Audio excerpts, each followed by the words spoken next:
Hello again, a very warm welcome to you all. My name is Deni and I'm here today with not one, but two bottles of Westward single malt whiskey. These are single casks that were bottled exclusively for Australian Whisky Appreciation Society. Now I'm going to go through the exact cask type. So if you don't have access to these, fear not, you might be able to find something very similar, if not bang on where you are. But for those that do have access to these, when they drop on the 20th of this month, you will find this very, very interesting because I'm going to be putting them head to head.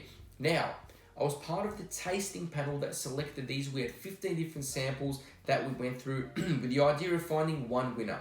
Yes, I know, I have two bottles in front of me, not one. Reason for that is we had a split decision in the end. So, one of these was my absolute standout of the night.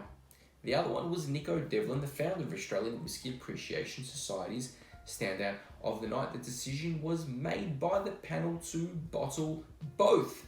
So what I'm going to do tonight is not score or anything along those lines, but I'm going to compare overall experience for these, put these head to head because they are both really rather different whiskies. Both really enjoyable, but both very, very different. Now, as I go through the cask type, if you haven't already subscribed, you know you need to hit the subscribe button and also hit the like button on this video as well. This one on my left, barrel 349, named the Miles Monroe Aussie release. This was drawn from a 100% two-row barley mash bill. Now, this was aged for 3 years in new medium-charred American oak barrels, and they were selected from the McGuinness cooperage in the Ozarks. They're a family-owned cooperage, been around for over 50 years. This was bottled at 62.5%, which is 125 proof. We did try these at 55 and 62.5.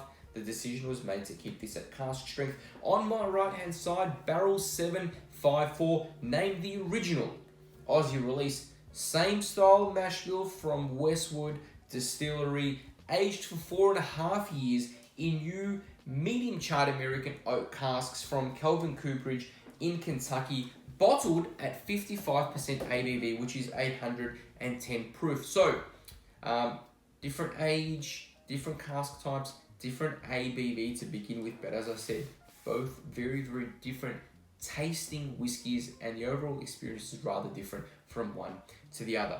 Now, I'm going to get stuck into them. Westward Distillery, been around since about 2004, 2005, moved to Portland, Oregon. Yeah, for all those beer lovers out there, you will know that as beer country and pretty much everything locally done, beginning to end. Miles Monroe, the head distiller there, and a very personable, charismatic man. If you've seen him at a tasting or a whiskey show or anything along those lines, you'll remember the fella. As I said, really charismatic and very, very knowledgeable as well. So if you haven't, and you do know that he'll be at a tasting or a whiskey show that you'll be at some point, make sure that you take the time. Now, 55% ABV, this one here. It is really rather fruity. Apricot, yellow peaches, yes, some underripe mangoes, a touch of banana on the nose with this one as well. Now, it is a rather delicate nose, really rather fresh, tropical type fruits coming through with this one, which I really rather enjoy. As I said, try this one at 55% ABV, also 62.5%, bottled at 55%. This one, the 62.5%, big, rich nose, some sweet oak coming through, along with some toffee.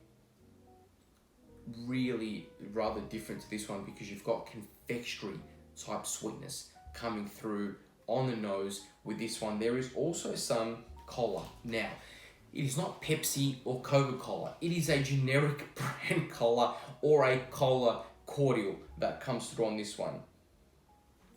A little bit of sweet oak, I think I mentioned. And also the other thing is there are, if you go to an Asian grocery store, candied plums, you'll get that there as well with this one, but really that toffee coming to the forefront. Now, 55% up, back to taste this one.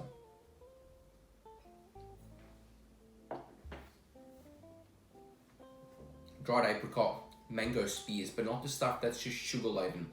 the stuff that doesn't have any added sugar to this one. The sweetness is coming through with this. Then some spice, right? You've got some vanilla and creme brulee.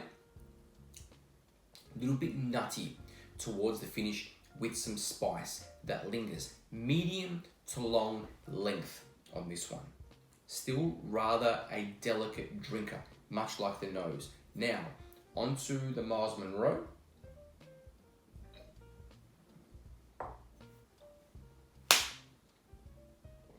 Big whiskey. Yes, big, sweet, dried fruits, rich. You're getting some vanilla ice cream with some caramel sauce poured straight over the top of this one, but it is a long, lingering finish with some spice. The dried fruits that I mentioned earlier, the dried fruits that I'm talking about, things like your plums, your prunes, vanilla, yes, and then also some spice along with a touch of clove on the finish. Long, lingering finish with this one. Both very, very different. Slightly delicate, fruitier, big, rich, confectionery sweetness driven. I'm going to add a touch of water to both.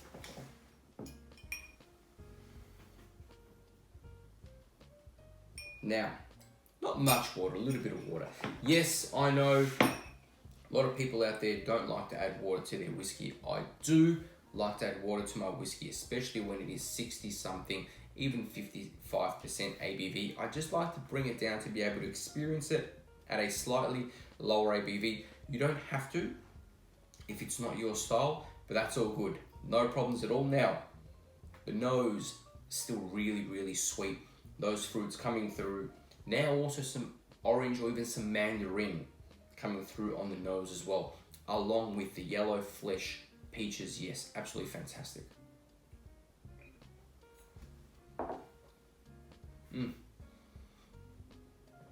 Yeah, you're getting the dried fruits I mentioned earlier, along with some of those fresh fruits, but you're still getting the vanilla, creme brulee, a little bit of spice that continues to linger. It's still medium to long length. Mouthfeel is still rather nice. Touch drying on the finish, but it is complementary. Really, really enjoying this one. Really easy drinking, plenty going on. Fantastic whiskey. Now, a little bit of water added to this one. Big, heavy hitter. If you like your big whiskeys, this is probably the one that's for you. On the nose, the toffee, yes, absolutely. Almost even a touch of blackberries now coming through on the nose. Really, really lovely.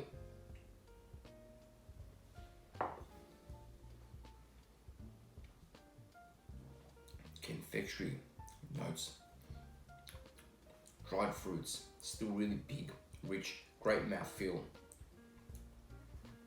The finish here, still, the nose, taste, finish very different on them both, right? As I said, this one here, some nuts along with a little bit of that dryness, still rather sweet. This one here, it is dry, sweet, the dried fruits, but the spice is still there, still really long, lingering finish. Both very, very different whiskies. My pick of them was this one.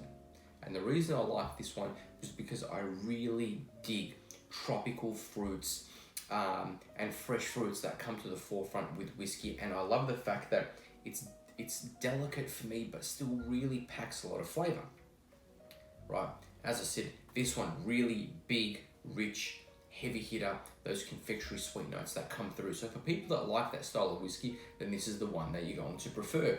But they're both very, very different whiskey. So if you get to try them, I'd love to know your thoughts. If you try them both, I'd love to know which one you think is the better one.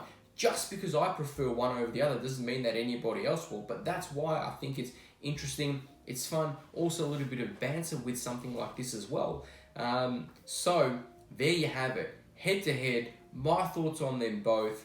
Very, very different, both lovely, but I will leave it at that. I appreciate very much the time that you've taken to watch this. As I said, subscribe, hit the like button, all that stuff, because then I'll join you, or you'll join me rather, next time. Cheers to you, till then.